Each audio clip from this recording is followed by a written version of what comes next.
okay, now that I have this new awareness, the entire relationship, I was walking on eggshells. And when we ask that question, why is it that we feel this way?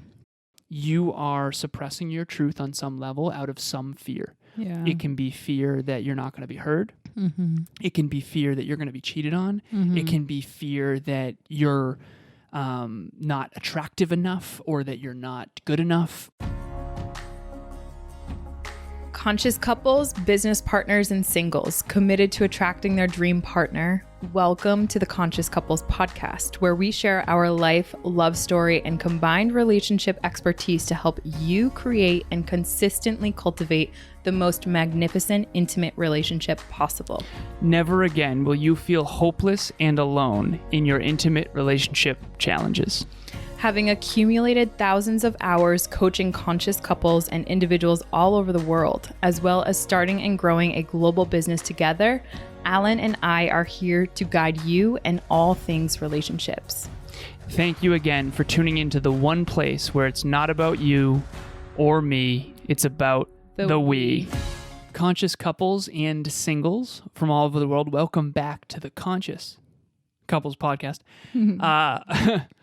So we are on episode number 29. Am I correct on that? 28. We're on 28. 28. I've ruined the intro. I'm so All right. sorry. Okay, but we're on 28, episode 28. I stand corrected. Mm-hmm.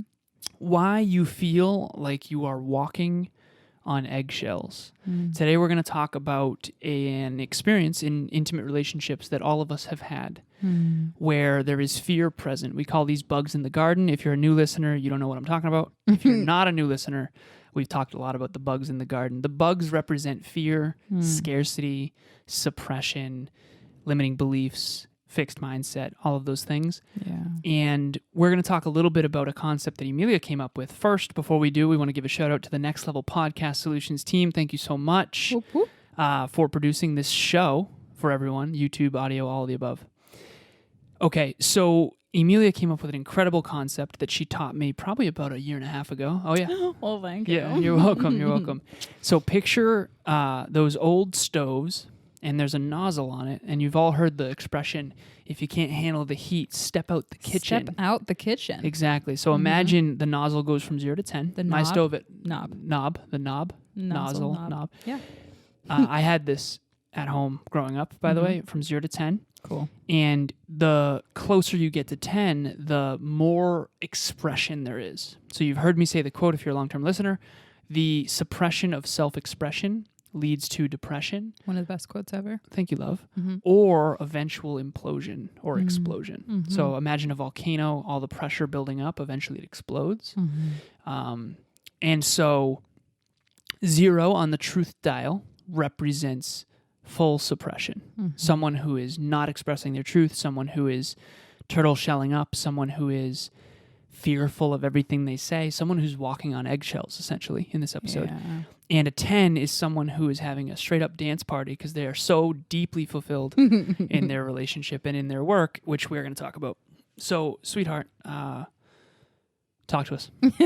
So, like we like to kind of make sure that we get into, my intention for this episode is to really help us not only as a collective understand why we kind of feel like we're walking on eggshells, but like how Alan and I believe we can overcome that and how we can work through that. Because I think that for me, at least, awareness is definitely number one to help us get out of the pain or the fear or the lack of abundance that we have in our relationships.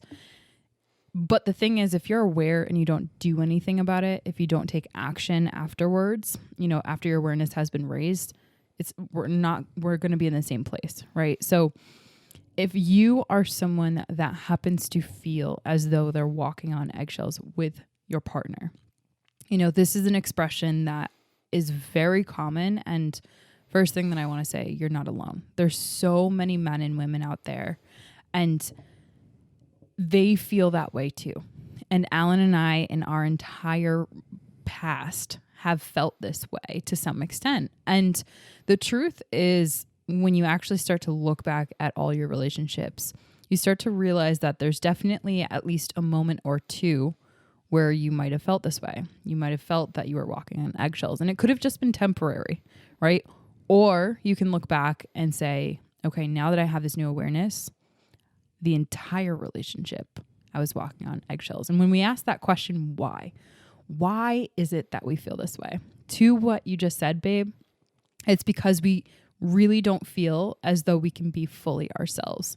And that's the highest level that I can say in this episode of what that feels like. And if we were to really peel back that layer as to, well, how do I really know what that feels like? Maybe I've been in a relationship where I've always kind of felt that way. So that's my normal, right? Maybe my parents or my caregivers, like I saw growing up that mom kind of was quiet around dad or vice versa, right? One of them turtle shelled, like we like to call it, where you kind of suppress your truth. You don't communicate your needs. You maybe put the other partner's needs above yours and you kind of shrink in their presence, right? Your light dims. Not necessarily because of any sort of reason, but because you've felt that that's what's safe for you. And so digging into the why you don't feel safe, that's really what it comes down to. Can you give an example, love? An example. So let's see. I remember in past relationships, I was so concerned about sharing what my plans were. I remember like being back in college and being afraid of sharing what my plans were going to be for the weekend and feeling like I had to walk on eggshells, meaning that I like just had to say a little bit of what was going to happen or every single detail. Because my partner at the time, that ego was very, very fragile, very insecure. And though maybe that wasn't necessarily current knowledge and top of mind and talked about, anything that I did that was kind of outside of that box. Like say, for example, I was going out with my friends, right? If we didn't follow that agenda by the T to what extent I had shared with that partner. Which you never do because it's college and there's an after party and things pivot and change. Things pivot. I would feel like, oh no. AKA they evolve, which may or may not be your brand. May or may not be the brand. So like, yeah, that's an example where like, for example, like if things changed, I wasn't really certain that that would be okay with the relationship. And so like either the phone call after everything, I would need to make sure that every little detail was talked about. And I never really felt safe if I didn't kind of talk about or be forthcoming with what changed, because I always kind of felt like I needed to share every single detail. Or what was the fear under this, love? What was the bug in the garden? The bug in the garden was that my partner was very insecure. And the fear underneath that, you mean for me or for my partner? Any fears? So I think that at the time, my partner was very fearful of me finding something better out there, right? Finding someone, finding a relationship that actually made me happy or fulfilled, or more to that current relationship. Perhaps a tall blonde. Maybe a tall blonde, blue eyes. And I think the fear that resided in me was that maybe that was the case and I had to stay where I was, or that I couldn't change and I couldn't evolve and the relationship would evolve with me. And I think that we find ourselves in that situation very often. And I'm not necessarily talking about just this scenario, but where fear of the past or fear of one person's past is being brought into the relationship and kind of controlling on a subconscious level the actual future or potential future that relationship could have. So just to inform what she's referring to there, fear of the past. So imagine, this is not necessarily the case of you and your past partner, although it might be, I'm not sure. But imagine a scenario where one partner was cheated on in a prior relationship, and so they're still deeply fearful that their partner might cheat if they go to a party or something. So imagine one of the partners in a relationship was cheated on at a party in college, and now all of a sudden they're so fearful of their partner going to parties, even though that other partner would never cheat. So you're essentially taking the past traumas and bringing them into the current relationship, which is sabotaging the future relationship. Exactly. And so this is the bugs in the garden that you have to identify and rectify. Yeah. So she gave an example of suppression and walking on eggshells. I'm going to give an example of something that we did earlier today. So get ready. Before you dig into that, I think that going back to the truth dial thing, babe, to kind of bring it full circle, my truth dial was I was afraid to be fully truthful. Right. Because of the triggering of the partner's insecurities. Because of like, what if I do actually share like that we went to this restaurant instead of this restaurant? I was so afraid of what logical or emotional leaps would happen in my partner and how that would trigger that partner and what that would do to our relationship, that like the truth dial couldn't fully be a 10. Right. Because I had to walk around the delicate sensibility of the partner because of these fears. And so back to just that truth dial, like now I am so grateful I have that experience where what you're going to share right now, truth dial is at a 10. Yeah. And it's like looking back and comparing those, it's like, oh, okay, now I understand. The dots connect backwards of like why I always had to walk on eggshells. Well, I'll share an experience that I had where my truth dial wasn't at 10 with you. So this was early in our relationship, probably 2 months in, and it was late at night. We were at her place, and she was like, "Are you okay?" Because I was being really quiet. Yeah. And Emilia and I have come up with these sort of symptoms of when there is a bug in the garden. Yeah. When fear or scarcity or suppression is present, these are the symptoms. One of the symptoms for us in our relationship is a lack of playfulness. One of us gets really quiet, or both of us. Yeah. And so I was really quiet. So you inevitably asked, like, "Are you okay? Is everything okay?" And I literally turned to her and I said, "Oh, no, I'm totally fine. I'm just tired." Yeah. And immediately I was like, I totally just lied. It was a bold-faced lie. I'm not just People tired. do that often. Well, they I was don't know fearful. how to communicate. Exactly. Right. I don't know why They're I'm feeling afraid if this they way, do. and I'm afraid to be vulnerable. And this is early in our relationship. So I tell people I never, ever will lie to Emilia in a relationship. They're like, "Well, you just talked about how you lied." No, but 2 seconds later I told her, right? So here's what I did. So I turned to her, and maybe you'll remember this, love. Yeah. And I said, "Honestly, sweetheart, I'm so sorry. I just lied to you. I'm afraid of XYZ, actually. And I'm not just tired. I'm not even tired at all. I'm sitting here and I'm in all these fears." And I shared with her vulnerably of, I'm falling in love with you. Oh, I do remember. Yeah, that was so sweet. And I'm so sweet. scared of being hurt, you know. My honey. And so instead of suppressing my truth and lying essentially that I'm just tired, I expressed the truth. Yeah. And that actually brought us closer. Yeah. So when you let fear win, you're actually manifesting the fear. And going back to this past partner of yours, the fear was if she goes out and finds someone better, she's going to leave me. When him suppressing you in that regard is probably why it didn't work out. Right. So you're literally manifesting the fear. And we all do this because we're all human. And we have to be very careful of that. Hi, Amy and Chris Lennius here to give a quick moment of appreciation for Alan and Emilia. We have been working with them for a few months now, maybe 6, maybe going on 6 months now, and we appreciate you guys so much. To see you guys work as a team, to help couples work as a team, is one of the most beautiful things I have ever seen. Not only have you helped us reconnect and helped us with our marriage, you've also helped us through big life moments, with boundaries, with creating our own stable unit at home. We appreciate you guys so, so much. Yes, truly heartfelt appreciate you guys and everything you've done for us. Thanks, guys. Thanks. We love you. What were you going to say? I was just going to say multiple past partners, not just one. So like to that extent, babe, think about if you just said like you didn't go vulnerable. Yeah.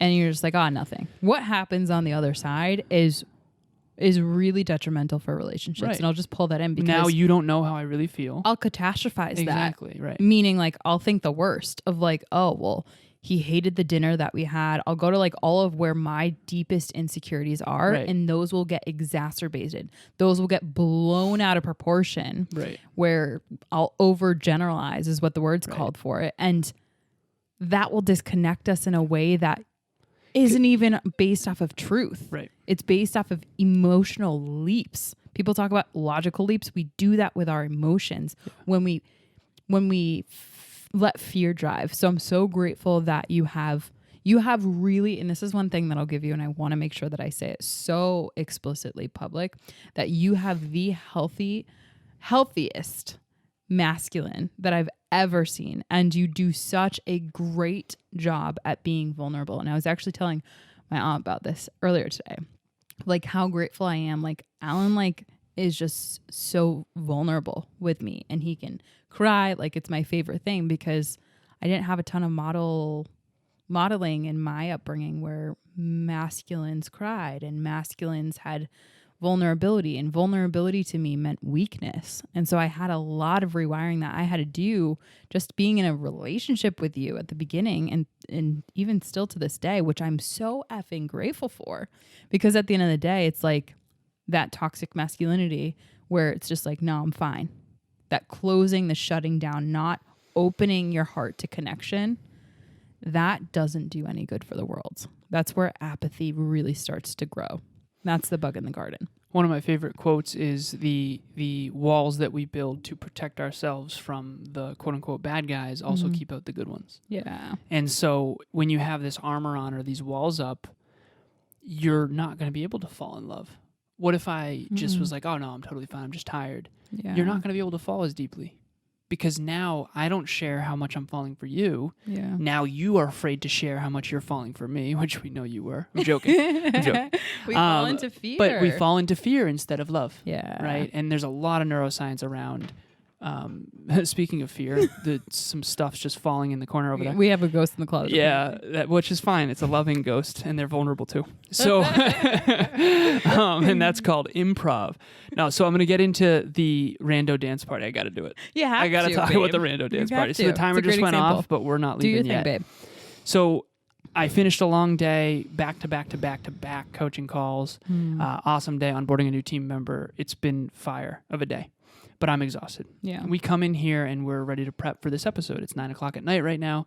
Thank you all for tuning in, even though we're cooked. No, so randomly, Emilia she just threw on music. I don't know how we got into this conversation, but you were like, babe, I got something for you. And she hammered on this like rando dance party, like techno music. And we literally had a like obnoxious jump around the house robot from the 80s bring 21st century dance party. I didn't put on the strobes. I could have done that. Maybe we should do that after. Have had a seizure if we wanted to. Just joking. We should do that after. We had a conversation afterwards to try to make it relevant to this episode, and we're like, holy crap, there's no way that if there was a bug in our garden or fear or scarcity or suppression that we would be dancing. And so one of the symptoms in our relationship of feeling suppressed is being quiet, random stingers. We call them stingers, which is like a weird joke that's like kind of mean. Like a so jab. we call them a jab. Yeah. We call them stingers. It's like a bee sting type of thing. Yeah, it's when you're mean with your words and it's like and came it's like, out where of did nowhere. that come from? Like, what's going on? Is there something not really deserving? Are we good or like, Whoa, whoa, okay, shit. I'm gonna go over here. So shots fired. Glad I was vulnerable. I'm joking. And I also wrote this down. So when you're overly quiet, when we're not playful, when we're not humorous, when we're not dancing, when we're not singing. Yeah. Human beings love to dance and sing, aka expression. That's what art is. It's painting and singing and dancing and drawing, and it's techno dance parties randomly. That's when you know someone's deeply fulfilled. And so it's very difficult to be fulfilled when you're not being yourself, and it's very difficult to be yourself when there's fear and scarcity present. Right. Fear of losing love, fear of not belonging, fear of having misaligned goals, fear of anything. Yeah. And so that's what this episode's about, is why you feel like you're walking on eggshells. The long and short of it is you are suppressing your truth on some level out of some fear. Yeah. It can be fear that you're not going to be heard. It can be fear that you're going to be cheated on. It can be fear that you're not attractive enough, or that you're not good enough, or that you're not worthy. It can be all these different kinds of fears. It can be fear that what you're doing today won't be worth it in 10 years. Yeah, it can be fear that it won't work out. Yeah. It can be fear that this isn't the one. It can be fear that you're not going to be able to parent together. There's so many fears that can take the garden. And really what we try to do on this podcast and in our relationship talks coaching and in our events is identify and rectify fears and bugs in the garden. And the key is to find the bugs when they're small before they grow out of hand to where you're suppressing your partner or suppressing yourself. Yeah. And so that's really all I had, love. And if you want, after this episode, I recommend that you get your partner and have a rando techno dance party. Yeah. And if they're not game, there might be a bug in the garden. 1000%. And it's funny you say that because I was definitely going to suggest that too. We can send you guys the playlist that we have to help you understand if you have bugs in the garden. No. We'll throw a link to the YouTube video in the show notes if you want to know what we were dancing to earlier, straight up. So the last couple things that I'll add to this. So we talked about the why, talked about the how, and we talked about the symptoms and how you can really identify, like, not only with what you're feeling, but how do you know when you're out of it? Like when you're not walking on eggshells anymore. It's when you're fully self-expressed, right? And so what I've found is that when people can shift quick into gratitude rather than into like nitpickiness, that is something that you can help to know where you're at in terms of this eggshell walking, in terms of where you are into your truth dial. I know that it's so easy for me to give you gratitude, like right off the cusp, because I feel very expressed in our relationship. I have a 10 out of 10 in terms of my truth dial with you. And so I'm in a very humble middle ground with you in terms of I'm not on one end of the spectrum. We're not shifting into extremes. Like, for example, we're not super, super quiet, or we're not overly like playful and loud, masking something that is underneath all of this. Yeah, the extremes, right? The tails of experience are actually an indicator that something's off center. Yeah. And I think that's figurative and literal. Yeah, well. Seriously. So when there's no middle ground, that's definitely something to tune into. And another thing too is when you feel as though there's like a rope around your neck, or you feel as though you have a tight throat, or your throat might feel scratchy.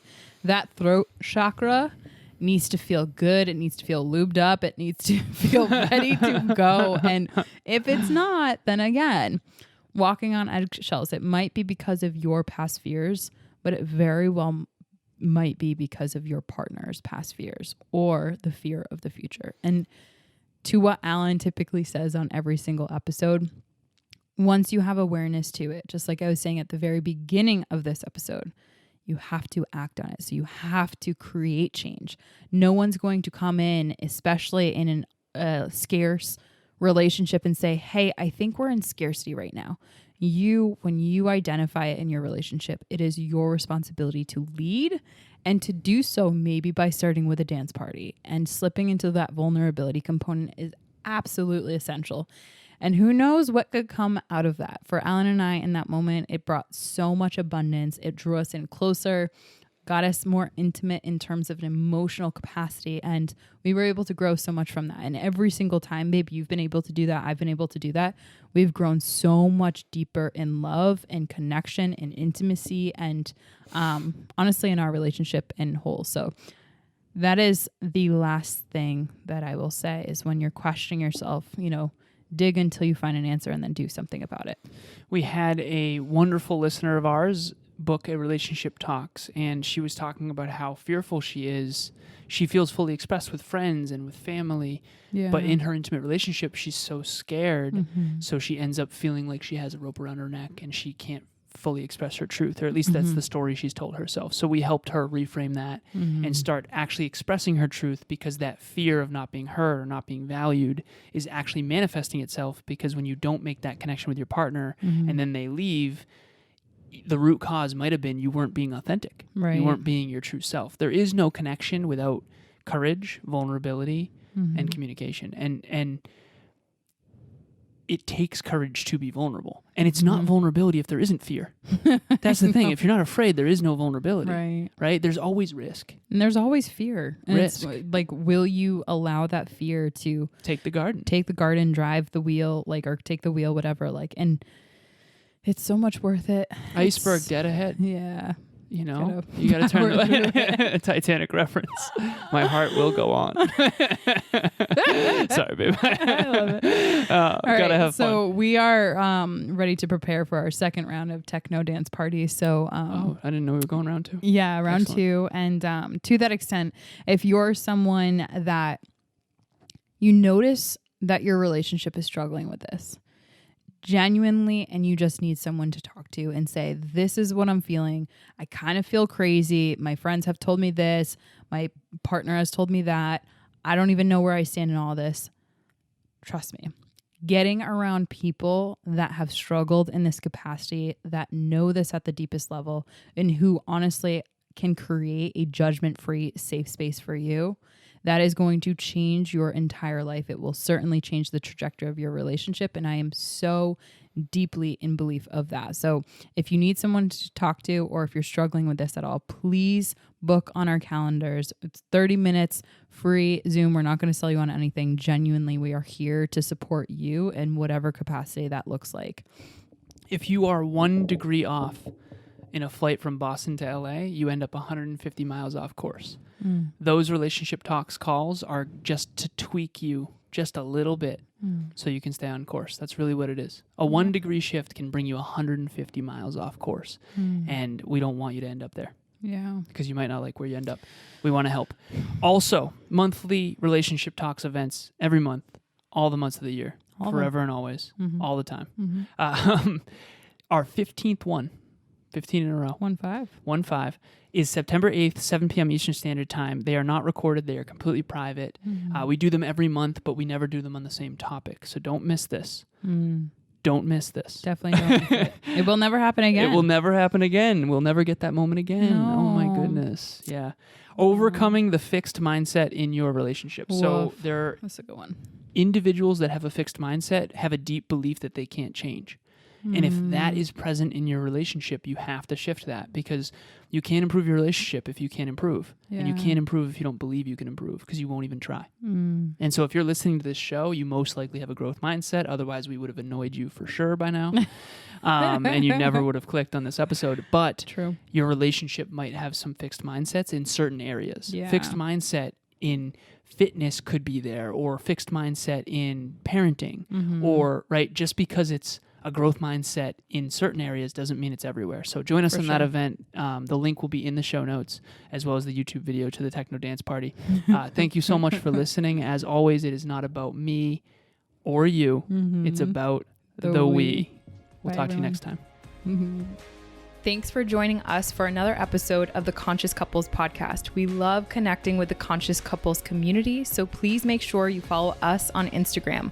I am at Evolve with Emilia, and Alan is a Lazaros 88. Also, if you or your partner resonated with this episode, leave us a review at the link in the show notes, and please share this with someone you love and care about. Until next time, remember, it's not about you or me. It's about the we.